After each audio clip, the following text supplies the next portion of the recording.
Всем привет! Рядом с вами находится Кирилл Карасев, капитан команды Virtus.pro. Привет, Кирилл! Привет! Поздравляю тебя с победой на StarLadder. Поделись, пожалуйста, своими первыми эмоциями. Они всегда какие-то самые яркие. Насколько ты ждал этой победы и насколько она тебе близка? Близка, она очень мне близка, Олег. На самом деле я действительно очень долго ждал этой победы, долго к ней шел, но все время чего-то не хватало. И я очень рад, что сейчас получилось это реализовать. Вот и все. У вас получился такой трехнедельный марафон. Сначала турнир в Москве, шоу-матч турнир, потом в Дании, сейчас здесь. И у вас наблюдается, скажем, такой вот прогресс. Какие изменения были в команде? Вот, что вы обсуждали, над чем вы работали, чтобы вы добились такого результата? Ну, сильно улучшать свою игру времени не было. Было время там между 2-3 дня между чемпионатами. Да и график был такой не только у нас, такой же график был и у Непов, у Нави, в ESC. То есть все команды участвовали на всех 4 чемпах. И нам оставалось только обсудить между собой ошибки, которые мы допускали на прошлом чемпионате, сделать какие-то выводы из игры соперника и попытаться потом это все реализовать на двухдневном праке, который впервые можно сделать. А так вы смотрели демки соперников свои, анализировали? Ну, демки соперника мы, если честно, много не смотрели. Как-то до этого руки не доходили. Мы смотрели свои демки, сыгранные важные раунды, проигранные карты и обсуждали ошибки. И находили из них вместе всей командой выход, и, для того, чтобы не допускать их в дальнейшем. Вот и все.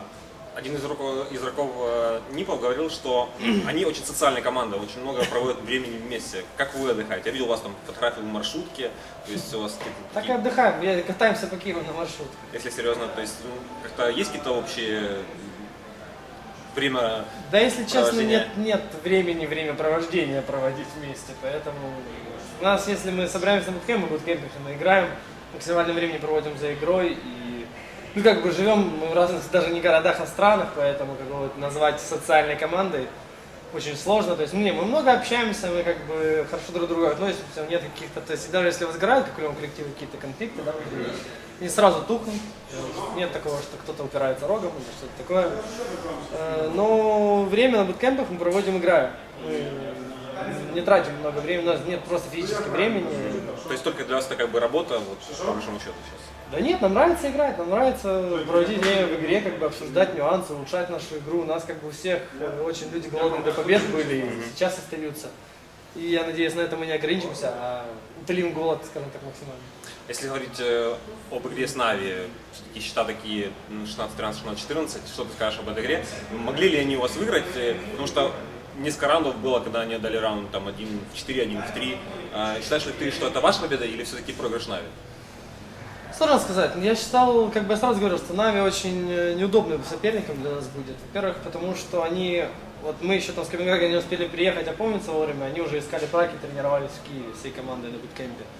Они отбуткемпили 4 дня, в той очередь, как мы 2 не до дня провели, потому что там футбол в арене, нас вечно кто-то там одним глазом посмотрит, потом уже решаем лучше все пойти вместе, не портить тренировку, грубо говоря. И игра была, то есть мне почему-то как-то внутренне казалось, что ребята действительно, у них было время, да, хотя бы посмотреть наши демки все вместе. И на позициях было очень сложно против них отыгрывать. Я думаю, что именно из-за этого был такой close счет.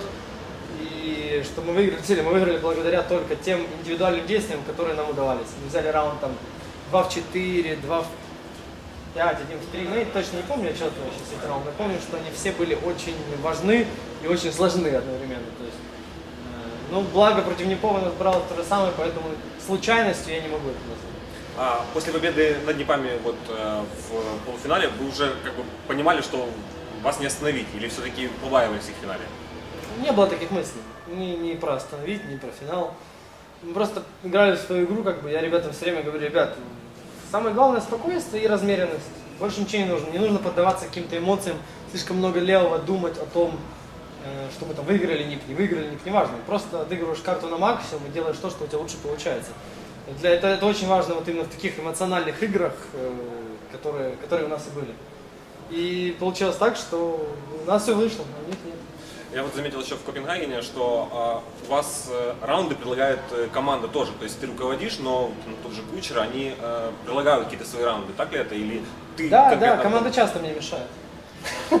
Они стараются все вместе. Конечно, я прислушиваюсь и всегда прислушивался к своим тиммейтам, но зачастую у меня свое видение на всю игру, да, то есть сценарий, который я хочу реализовать.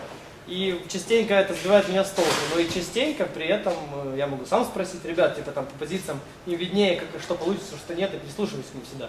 То есть я далеко не всегда их поддерживаю, да, и мы делаем то, что они говорят, но я их всегда выслушиваю. На этом турнире, лично мое наблюдение, Кучер MVP турнира. Как ты считаешь, кто из твоей команды вот, отличился? Я считаю, что у нас вся команда MVP. У нас в каждой игре делал свою роль каждый тренер. То есть одну игру Фокс просто нереально потащил, там первую, то есть одну там Дося, одну Адрен, одну Кучер. Там, я отыгрывал свою роль. Очень сложно против непов играть на индивидуальном уровне хорошо, когда у тебя просто в голове такое творится, как у капитана. Ты должен вот, не пойми, почему очень удобный соперник. Они все время перестраивают свою игру, и для того, чтобы у них выиграть, нужно самому все время как быть водой. Нужно перестраивать свою игру точно так же под них, и причем на ход вперед. То есть вот у нас сегодня была ситуация, когда у них был перерыв вот этот долгий, и не знаю, из-за чего это произошло, ну, специально не сделали, комп сломался, но мы понимали, что они сейчас обсудят, и они проигрывают тогда с М3, по-моему, на Инферно, и сделают что-то против того, что получалось. Я посидел, подумал, у нас получалось ну, как бы защемить бананы, я сказал, типа, сейчас мы сделаем на это развод и примем 4А. Потому что, ну, это самая очевидная вещь, которую они могли сделать, попробовать быстро запушить вместе А. Мы кинули дымы, там, флешки на банан, сделали вид, что пушим, и приняли вчетвером без размена практически. Поэтому вот такой вот майнгейм за капитану, это нереально против никого. Еще и сдавать при этом. Я, конечно, буду стараться, но пока мне очень сложно. Понятно. А какие организации спрос ставила перед вами цели? То есть поддерживала У нас были цели перед StarLadder, как бы, ну, перед вообще всеми этими чемпионами, у нас абсолютно были четкие цели. Топ-2 Техлапса, топ-3 Дании и пройти на StarLadder. Потому что когда нам ставили цели, у нас было просто там шанс пройти на StarLadder, только выиграв всех, включая там Нави. Мы могли проиграть только одну игру, которую не проиграли, а у нас еще были Атаксы, Нави, Fnatic, Mosport, и нам все нужно было выиграть, поэтому цель была пройти. Ну, видишь, немножко перепрыгнули. Я помню, как ты когда только начинал играть в CSGO, говорил, что вам очень сложно играть против Sorcerer. Вы практически, когда тренировались, вам против них просто не перестреливали. Как ситуация сейчас поменялась? Это продлилось первый месяц, как я и говорил. Я говорил, если помнишь, что нам нужно просто очень сильно потянуть стрельбу, движение, то, что Sorcerer намного ближе. И сейчас против Sorcerer играть очень легко, на самом деле. То есть те же Very Games, те же Western Bulls, ну как, очень легко это преувеличил, конечно, но вот даже топовые сорсерские команды, они очень прямолинейно играют. Вот они, если они что-то делают, то они делают это каждый раунд, они не могут во время игры перестроиться, не знаю, это черта какая-то игры или капитана раскладывает. Да, ну, я не знаю, но вот заметил такую особенность. И поиграл вот с Western Bulls там немного, я уверен, что мы, сконцентрировавшись, не допустив глупых ошибок, мы просто можем на любой карте не дать шанс. Понятно. А ближайшие планы команды, организации какие? Сейчас у нас неделя отдыха однозначно команды. Мы будем разруливать организационные вопросы, стараться построить наш график. Ну, у нас график как бы есть до конца года уже разработанный, благодаря нашему менеджменту за месяц еще до этого. Мы собираемся посещать все крупные турниры в этом году, которые будут. Просто эти все лиги, которые в интернете появляются, все эти онлайн-чемпы, они очень тяжело, намного сложнее, чем 1.6. 1.6 там драчишь, за 2 недели собрался на буткемп, типа играешь крупный чемп. А сейчас таких супер крупных чемпов нет, и нужно готовиться каждому чемпу на максимум. Очень напряженный график, мы постараемся построить. Ближайший чемп у нас Минск Техлапс через 18 середины, да? 18 у нас 18 мая. Спасибо тебе большое за интервью. Я знаю, у команды, у организации очень большая фан-база, и наверняка ты ощущал какую-то поддержку, может, какие-то слова благодарности при этой. Изи. Ребят, большое спасибо всем, кто поддерживал нас непосредственно в арене. Большое спасибо ребятам, которые поддерживали нас в интернете, на всех сайтах. Очень приятно, очень как бы поднимает мораль и придает уверенности. Спасибо нашим спонсорам конкретно Бенки.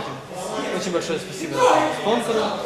И мы постараемся вас в дальнейшем разочаровать и поддерживать планку, которую себе повысили на максимум. Спасибо тебе за интервью, удачи. Спасибо.